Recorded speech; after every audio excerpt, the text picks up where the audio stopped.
a vast and powerful king, stretching from India to Ethiopia.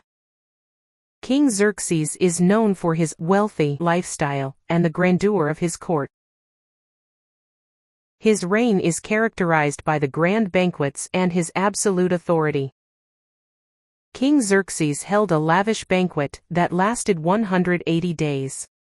Showcasing his wealth and power. At the culmination of this celebration, he held a 7-day feast for all the people in Susa, the citadel. During this feast, in a display of his wealth and authority, Xerxes summoned Queen Vashti to appear before the guests wearing her royal crown to display her beauty. Vashti refused the king's command, an act of defiance that shocked the court. Xerxes, angered and advised by his counselors, decided to depose Vashti to prevent her disobedience from setting an example among the women of the empire. To find a new queen, Xerxes' advisors suggested a beauty contest where young women from across the empire would be brought to the palace. Among those selected was Esther, a Jewish orphan raised by her cousin Mordecai. Esther, also known as Hadassah, was taken into the king's harem under the care of Haggai, the eunuch in charge of the women. Esther received special treatment and favor. Haggai provided her with beauty treatments and the best place in the harem. After a year of preparation, it was Esther's turn to be presented to King Xerxes. Her beauty and grace won the king's heart, and he chose her to be the new queen, placing the royal crown on her head.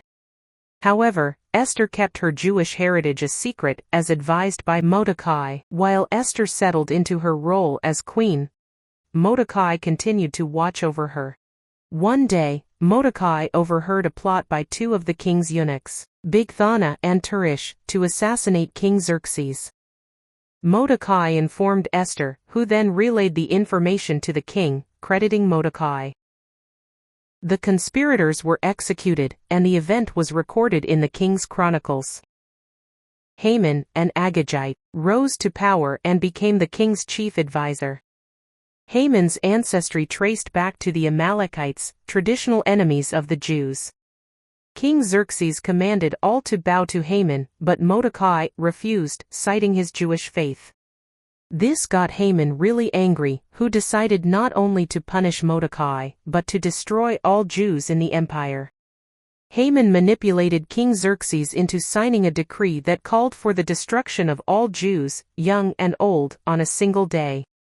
Haman cast lots, Purim, to determine the date, which fell on the 13th day of the month of Adar. The decree caused widespread panic and mourning among the Jews. Mordecai urged Esther to intercede with the king. Esther feared for her life, knowing that approaching the king without being summoned could result in death. Mordecai said, "And who knows but that you have come to your royal position for such a time as this?" Compelled her to act. Esther asked Mordecai to gather all the Jews in Susa to fast for 3 days while she and her maids did the same. On the 3rd day, dressed in her royal robes, Esther approached the king. Xerxes welcomed her and asked her what she desired, promising to grant her request up to half the kingdom. Instead of making her plea immediately, Esther invited King Xerxes and Haman to a banquet she had prepared. During the banquet, Xerxes repeated his offer, but Esther requested that they attend another banquet the following day. That night, Haman boasted to his friends and family about his wealth, his many sons, and his favored status with the king and queen. However, his joy was marred by Mordecai's continued refusal to bow to him. At the suggestion of his wife Zeresh and friends, Haman built a gallows 75 feet high to hang Mordecai. Meanwhile, King Xerxes, unable to sleep, had the Book of Chronicles read to him. He was reminded of Mordecai's earlier act of loyalty. When Xerxes asked how Mordecai should be honored, Haman, thinking the honor was meant for himself, suggested a royal robe, a parade on the king's horse, and public acclaim.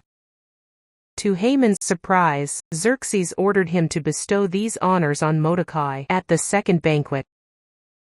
King Xerxes once again asked Esther what she desired. Esther revealed her Jewish identity and exposed Haman's plot against her people. The king, furious, left the room, and Haman, realizing his fate, begged Esther for mercy.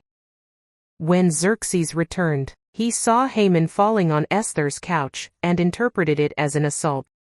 Haman was immediately hanged on the gallows he had built for Mordecai. Although Haman was dead, the decree to destroy the Jews could not be revoked due to Persian law. Instead, King Xerxes issued a new decree allowing the Jews to defend themselves against any attack. On the appointed day, the Jews successfully defended themselves, and many of their enemies were killed. In Susa, the Jews fought for 2 days, and on the 3rd day, they rested and celebrated. Mordecai, now elevated to a position of high authority, instituted the annual celebration of Purim to commemorate their deliverance. Purim is marked by the reading of the Book of Esther, the Megillah, feasting, giving gifts of food, and charitable donations. The story of Esther highlights themes of courage, faith, and divine providence. Esther's bravery in risking her life to save her people exemplifies the power of individual action in the face of systemic evil.